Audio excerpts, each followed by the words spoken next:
welcome to the English drill. In this video, we are going to talk about certain do's and don'ts that you absolutely need to remember if you want to score high in your essay writing. Many students who know how to write very well and they have lots and lots of ideas when it comes to writing, even they make some very common errors which we are going to discuss in this video. This is a very important video because if you know these rules, chances are that you will make less mistakes in your essay writing. Number 1, choose wisely. It is very important to choose your essay topic wisely. There are various essay topics that you can choose from.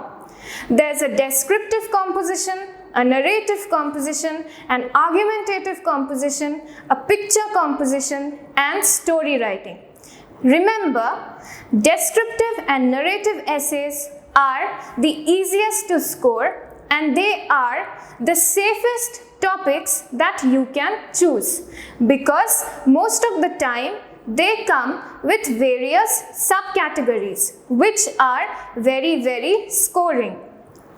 A narrative composition is basically a personal account.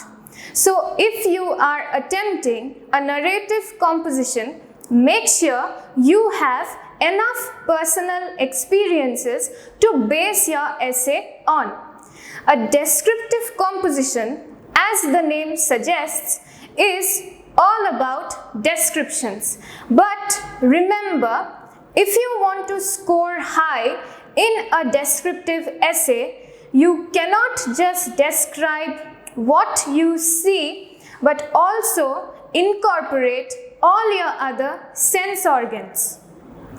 You can also go for story writing, but you have to be a good storyteller. There are also several features that make a good story, which we are going to discuss in our story writing class. You can also go for picture composition. However, remember this, and this is very important, you cannot just describe the picture that is given to you. ICSE does not accept a mere description of the picture that is given to you in the picture composition topic. You either have to write a descriptive composition on it, a narrative composition, or a story out of the characters and setting given to you in your picture composition topic. You can also go for an argumentative composition. But remember, you cannot sit on the fence when you are writing an argumentative composition. You either have to write for or against the statement that is given to you. And you have to have enough evidence, enough facts and statistics to support your notion. If you do not have enough evidence, then chances are that you end up repeating 1 or 2 points that you have in mind, and as a result, you score very less.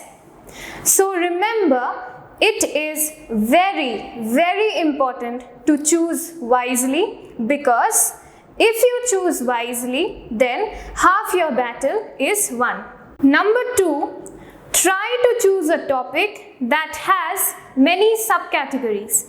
It is always wise to choose a topic that offers you several subcategories. Now, what are subcategories? Let me give you an example.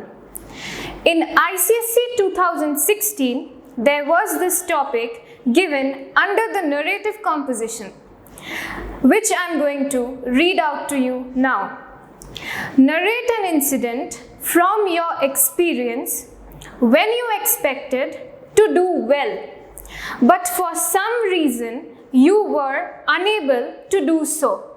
Explain what happened why it happened, and what lesson did you learn from it. So here there are clearly three different subcategories. Number one, what happened. Number two, why it happened. And number three, what lesson did you learn from it.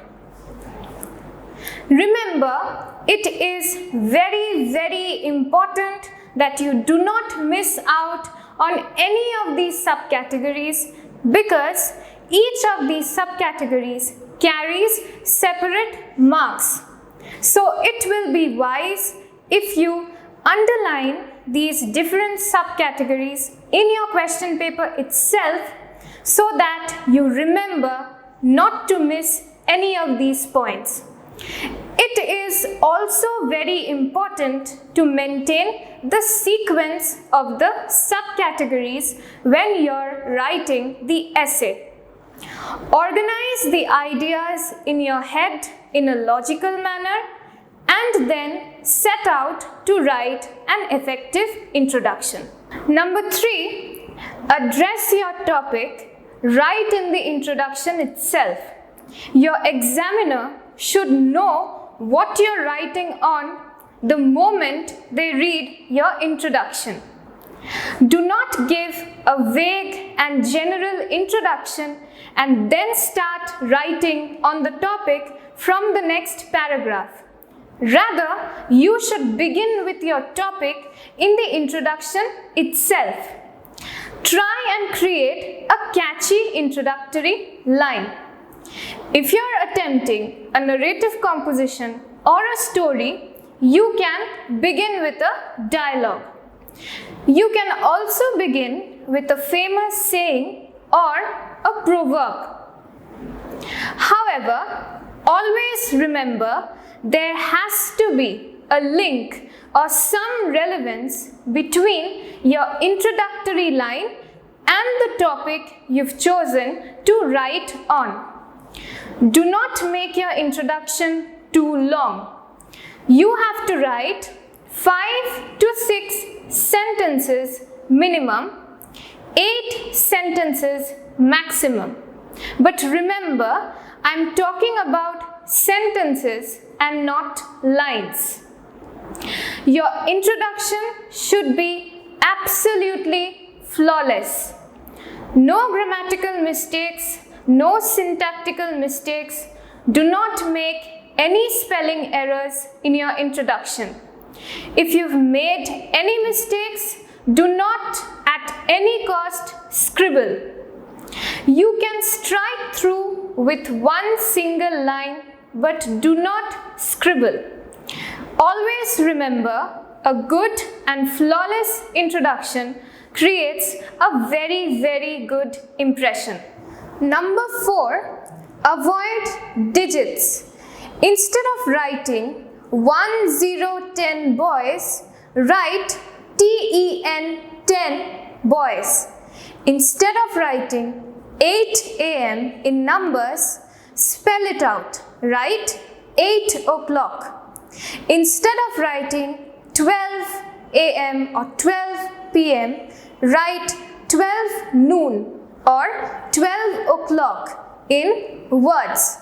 Never, never write in digits unless it's a year that you're talking about. For an example, 2019 or 2020. That is when you can use digits, but not otherwise. Number 5, avoid abbreviations. For example, many of you write TV. That is not allowed. Always write television or physical education teacher or physical trainer instead of PT teacher. Write mother, father or parents instead of mom and dad. You can write mom and dad, but only when they are within dialogues. You also cannot write bio or chem. Always write biology or chemistry. Avoid SMS language of any kind, like U for YOU or R for ARE or C for SEE. Also, do not write ETC for etc. Write and so on and so forth or and the like. Do not write I.E. Always write that is. Also avoid American spellings like COLOR for color or HONOR for honor. No, you cannot use those spellings. You have to write the full spellings. COLOUR color, HONOUR honor. Never write American spellings. Number 6, avoid too many punctuations. Many students have this tendency of using too many exclamation marks if they have expressed anything very surprising, or too many question marks, or if you are suggesting any kind of continuation, you use innumerable dots or ellipses. Do not use those. Even if what you are expressing is something very surprising, use only one exclamation mark. If you are asking a question about something unbelievable that has happened, use only one question mark. Avoid using ellipses after every line. Use only when they are necessary. In dialogues, if you want to portray any kind of interruption or continuation. The next point is avoid using too many capital letters in the middle of your sentences. Some students have the tendency of using capital letters whenever they want to emphasize a word or a sentence. So, they tend to write every word in a sentence in capital letters. Please do not do that. It is absolutely wrong.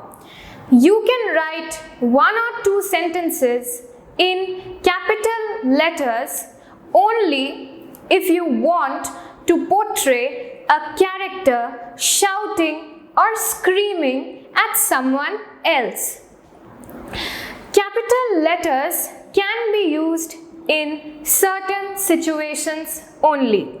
Number 1, for the first letter of every sentence. Number 2, in case of proper nouns. Number 3, in case of certain acronyms like IIT, IIM or AIIMS, which are all important institutions. You can also write important organizations in capital letters like UNO, UNESCO, UNICEF, etc. or important designations like MLA, MP, SDO, etc. or some courses like MBBS, MBA, FRCS, etc. Please do not use capital letters for any other reason in the middle of your sentences. That's it for this class. In the next class, we are going to cover some more do's and don'ts that you absolutely need to keep in mind if you want to write better essays. Stay tuned for the next class. Thank you.